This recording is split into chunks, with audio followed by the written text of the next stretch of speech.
Alrighty guys, hello, and today I would really like to talk to you about the benefits of having potted plants.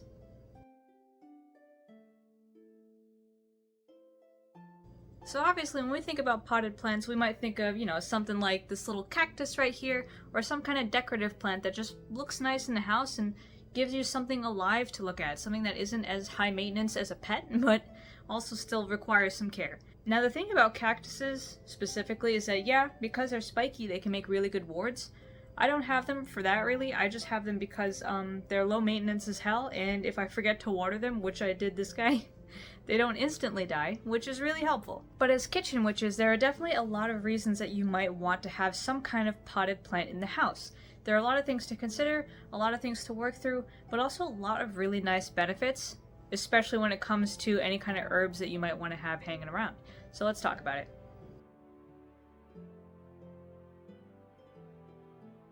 So when you have a potted plant, generally it's not going to be a plant that is woody and tough and hardy, right? Let's think about annuals versus perennials. If I'm going to put something in a pot, it's going to be an annual, which means that every year it dies and then it'll grow back the next year if it scattered seeds, or you might have to go back to your garden center and get another one. So examples are things like dill, parsley, basil, chamomile. All of these things are things that can grow in the ground, but come winter, they will either die from the frost or they will have already died throughout the season.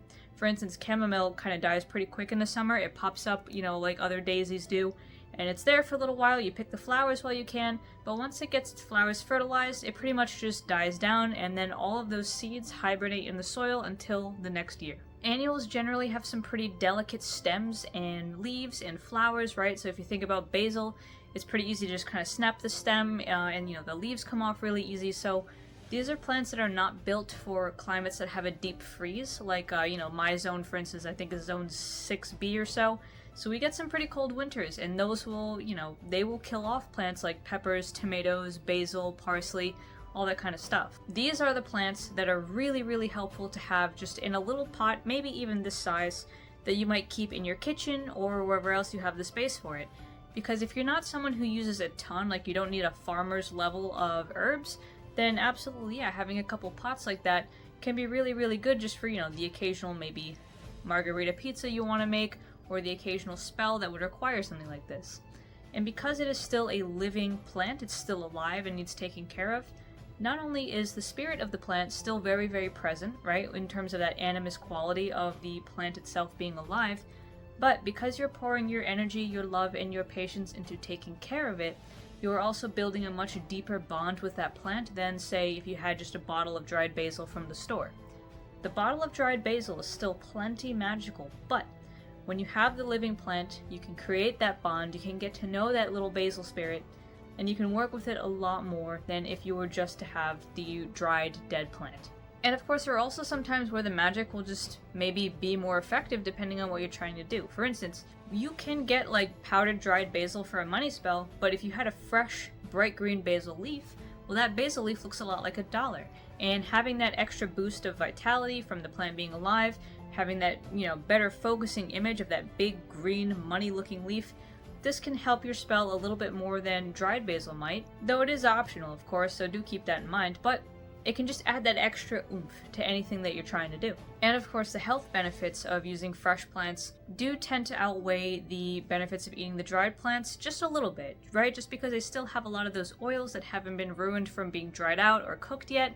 So especially if you're eating them fresh, they really impart a much different flavor and a much different health benefit, right? For instance, chamomile tea as a regular bagged thing, yeah, it tastes pretty alright. It tastes like chamomile flowers, but when you have fresh chamomile flowers, you can almost get that slight spice and that almost appley taste that you just don't get with the dried flowers. Things that you would not want to put in a pot, okay, are things like perennials.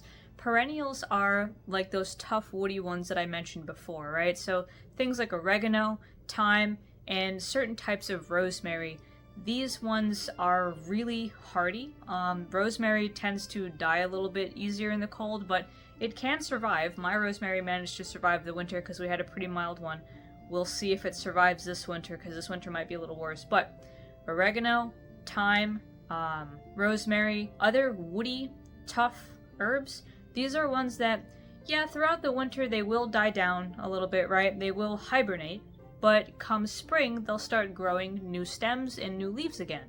The thyme actually manages to stay kind of green all year round, even throughout the winter. Those green leaves don't really die. A lot of the ones that you're seeing here are ones that have been there since I planted them 2 or 3 years ago. But other ones like, say, rosemary or tarragon or even chives, which obviously chives aren't like, they're not like hardy and tough, but being an allium, they do tend to pop back pretty easily.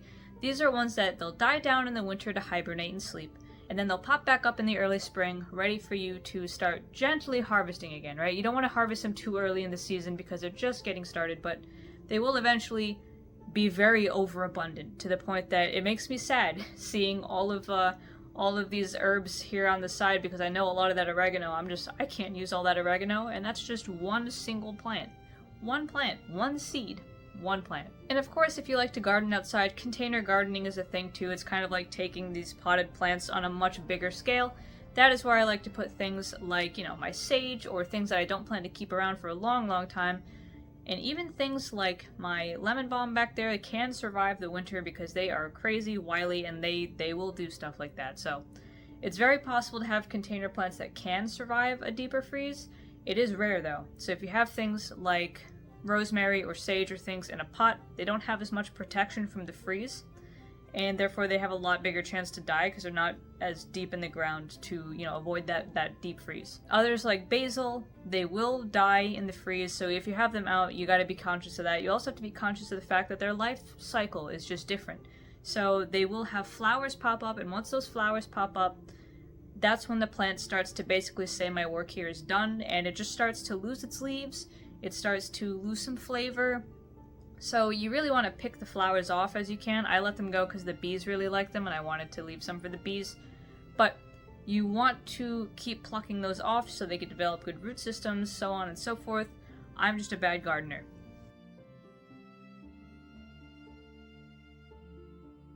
And of course, while there are many benefits of having potted plants, and there are many different plants that work better with pots, like for instance dill, parsley, basil, all those. Well, those work really well in pots, and even some peppers, like my Chinese 5-color pepper.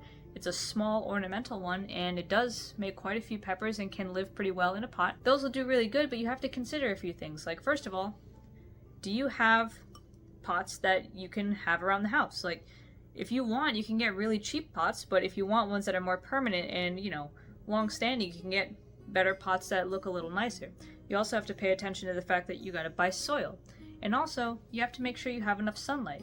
This guy lives right there in my front window, which is always getting light. Even if the curtains are closed, I close them around to the back of them so you can still get all the sunlight he needs.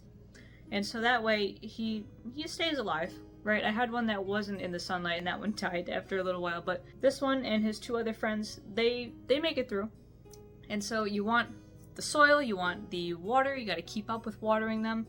You have to make sure they get enough sunlight. You have to make sure that their soil is not getting compacted, right?